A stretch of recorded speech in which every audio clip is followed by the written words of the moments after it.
उन शब्दों के द्वारा जो वाच्य विषय है वो भगवान है, और स्त्री शब्द के द्वारा वाच्य जितने विषय हैं वो सब भगवती लक्ष्मी। यही सिया राम में सब जग जानी है। कैसे? बोले लोटा। लोटा क्या है? बोले पुल्लिंग। कहते हैं लोटा ले आओ, लोटा रखा है, लोटा फूट गया, लेकिन थाली, बोले थाली फूट गई है? लोटा पुल्लिंग है, थाली स्त्रीलिंग है। तो लोटा ही भगवान है और थाली भगवती है। तबला पुल्लिंग है, हारमोनियम स्त्रीलिंग है। हारमोनियम खराब हो गई, तबला फूट गया, बोले वो पुल्लिंग वो स्त्रीलिंग, वही भगवान राम सीता है। इस प्रकार संसार के जितने शब्द, पुन्नामा भगवान हरि, पुल्लिंग वाचक जितने शब्द हैं वो भगवान के नाम हैं, और स्त्री नामनी श्रीश्च विज्ञेया, स्त्री नाम वाचक जितने शब्द हैं वो सब लक्ष्मी जी के नाम हैं। ऐसा अनुभव कर लेना चाहिए। इसी बात को गोस्वामी जी ने एक चौपाई में कह दिया, सी राम मैं सब जग जानी, करो प्रणाम जोरी जुग। भगवान के विराट रूप का वर्णन किया सुखदेव जी ने, और फिर क्रम मुक्ति का वर्णन किया, और सृष्टि के क्रम का वर्णन किया कि सृष्टि कैसे हुई। बोले भगवान ने संकल्प किया, एको हम बहुश्याम। भगवान नारायण क्षीर सागर में लेटे रहते हैं, अकेले उनका मन नहीं लगता, और किसी का भी मन अकेले नहीं लगेगा। कब तक व्यक्ति अकेले रहेगा? तो प्रलय काल में संपूर्ण सृष्टि जब लय को प्राप्त हो जाती है तो भगवान का मन नहीं लगता। वेदों में लिखा है कि न एकाकी रमते, एकाकी अकेले भगवान रमण नहीं कर पाते, उनको अच्छा नहीं लगता। तब बोले भगवान के मन में ये इच्छा उत्पन्न होती है, एको हम बहुश्याम, मैं एक हूं बहुत हो जाऊं। और यही भगवान का संकल्प सृष्टि का मूल है। भगवान जो एक हैं वही बहुत हो गए, जो कुछ दिख रहा है सब भगवान ही हो गए। इसी को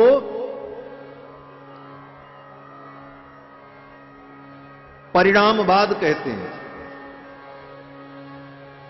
परिणामवाद माने भगवान ही संसार के रूप में परिणत हो गए। एको हम बहुश्याम, मैं एक हूं बहुत हो जाऊं, बस यही भगवान का संकल्प सृष्टि का मूल बनता है। और भगवान के नाभि से कमल प्रकट हुआ, कमल पर ब्रह्मा जी प्रकट हुए, और ब्रह्मा जी ने चारों दिशाओं में देखा, कहीं कोई आश्रय दिखाई नहीं पड़ा, तो कमल की नाल को पकड़ करके ब्रह्मा जी उतरने लगे कि देखें ये कमल कहां से आया। हजारों वर्ष तक उतरते उतरते ब्रह्मा जी पहुंच नहीं पाए, पता नहीं लगा पाए कि ये कमल आया कहां से, क्या करें कहां जाएं। फिर लौट करके चढ़ करके गए, अपने कमल के आसन पर ब्रह्मा जी बैठ गए। क्यों? बोले दूसरा कोई आश्रय नहीं था। किस प्रकार से? बोले जैसे जैसे उड़ी जहाज को पंछी पुनि जहाज पे आवे, सूरदास जी कहते हैं। कोई बहुत बड़ा समुद्री जहाज समुद्र में चला जाए और कोई पक्षी उस जहाज पर बैठा हो, और जब बीचों बीच समुद्र में चला गया, पक्षी उड़ करके कहां जाएगा? जहां जाएगा पानी ही पानी, न कोई पेड़ न कोई डाली, तो फिर उड़ करके लौट करके उसी जहाज पे उसको आना पड़ेगा। उसी प्रकार ब्रह्मा जी महाराज को कोई आश्रय नहीं, फिर लौट करके अपने कमलासन पर आ गए। और ब्रह्मा जी ने सोचा क्या करें, भगवान की आवाज आई, आकाशवाणी ने कहा तप करो। फिर ब्रह्मा जी ने तप किया है, 10,000 वर्ष तप किया, भगवान प्रकट हो गए।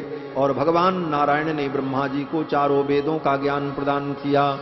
तेने ब्रह्म हृदय आदि कवये मुह्यन्ति यत्सूरयः, चारों वेदों का ज्ञान भगवान नारायण ने ब्रह्मा जी को प्रदान किया। यहां पर यह सिद्धांत प्रकट हो रहा है, वेद का अनादित्व। वेद अनादि है, वेद ब्रह्मा की रचना नहीं है। ब्रह्मा को भी वेद का ज्ञान भगवान ने दिया। इसीलिए आज भी वेद का कोई रचयिता नहीं माना जाता। दुनिया के किसी इतिहासकार ने आज तक यह सिद्ध नहीं किया कि वेद की रचना किसने की। यह बात अलग है कि आज के इतिहासकार ये कल्पना करते हैं कि ईसा से इतने हजार वर्ष पहले ऋग्वेद लिखा गया, ईसा से इतने हजार वर्ष पहले यजुर्वेद प्रकट हुआ, अथर्ववेद सबसे नया है। लेकिन ये इतिहासकारों की कोरी कल्पना है। हमारी जो मान्यता है, हमारी मान्यता के अनुसार वेद अनादि है। भगवान ने ब्रह्मा को वेदों का ज्ञान दिया है।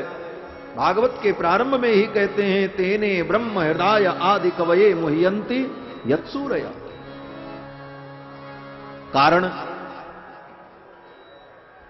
कि आधुनिक विज्ञान की सोच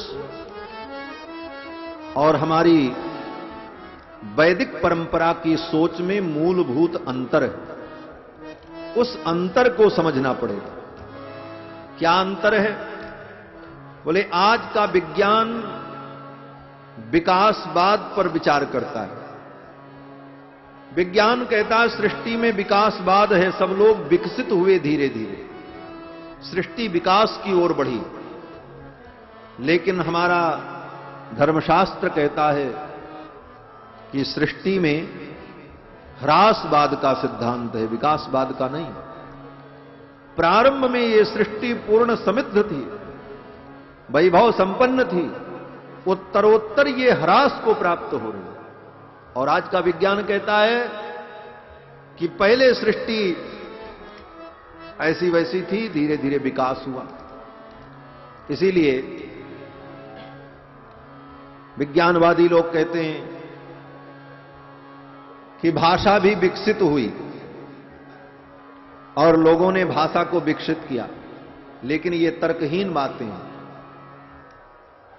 अगर भाषा का विकास हुआ तो प्रश्न ये उपस्थित होगा कि जब भाषा नहीं थी तो लोग कैसे एक दूसरे को बताते थे? तो आज का विज्ञान कहता कि लोग संकेत से बताते थे।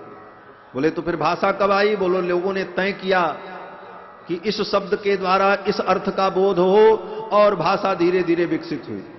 लेकिन प्रश्न ये उपस्थित हो जाएगा कि आम कहने से आम का बोध हो, लकड़ी कहने से इस पदार्थ का बोध हो, इस बात को किस भाषा में बताया गया होगा? वो कौन सी भाषा रही? तब बोले इसका कोई उत्तर नहीं। यहीं पर विज्ञान को चुप होना पड़ता है और आना पड़ेगा वेद की शरण में। वेद कहता है कि ये सब ज्ञान विज्ञान भगवान से प्रकट हुआ है और सब कुछ अनादि है। भाषा भी अनादि है, सृष्टि भी अनादि है, वेद भी अनादि हैं और अनादि काल से ये परंपरा इसी प्रकार चली आ रही। विज्ञान कहता विकासवाद है। सब पहले बंदर थे, जंगल में रहते थे और हमारे पूर्वज बंदर थे, जंगल में रहते थे, वो विकसित होकर के आदमी बन गए। बोले क्या विकास हुआ? बोले उनकी पूंछ घिस गई और मूंछ निकल आई, वो आदमी बन गए। ये विज्ञान कह रहा है। प्रश्न करना चाहिए कि जब पूंछ घिस गई, क्यों घिस गई? तो विज्ञान कहता उसकी उपयोगिता नहीं थी, इसलिए वो अंग गायब हो गया। बोले आज सैकड़ों वर्ष से कुत्ते के पूंछ की उपयोगिता खत्म हो गई, काटा गया, लेकिन आज तक पूंछ कहां खत्म हुई? गाय की सींग को दाग देते हैं, बोले सींग की उपयोगिता नहीं है, लेकिन जिस गाय की सींग दगी हो उसका बच्चा पैदा होता तो उसको सींग हो ही जाती है। तो कहां यह सिद्धांत चला गया? और रही बात, अगर यही विकासवाद था कि पूंछ घिस गई, मूंछ निकल आया, आदमी हो गए, तो वो विकासवाद बंद क्यों हो गया? आज भी जंगल में वनमानुष है, चिंपैंजी हैं, बंदर हैं, वो विकसित होकर के मनुष्य बनकर के क्यों नहीं आते? वो विकास की परंपरा वहीं तक क्यों थी? इन सारे प्रश्नों का उत्तर आज विज्ञान के पास भी नहीं। तो जब विज्ञान भी एक कोरी कल्पना है, जिस विज्ञान ने सृष्टि के विकासवाद की केवल कल्पना की है अपने तर्कों के बल पर, तो उस कल्पना को हम क्यों माने? हम अपनी ही कल्पना को मानेंगे जो हमारी सनातन कल्पना हमारे ऋषियों ने की। इसलिए हमारा सिद्धांत है कि ये सृष्टि पूर्ण में विकसित थी, उत्तरोत्तर ये ह्रास को प्राप्त हो रही है। और यही हमारे पुराणों में और वेदों में लिखा हुआ।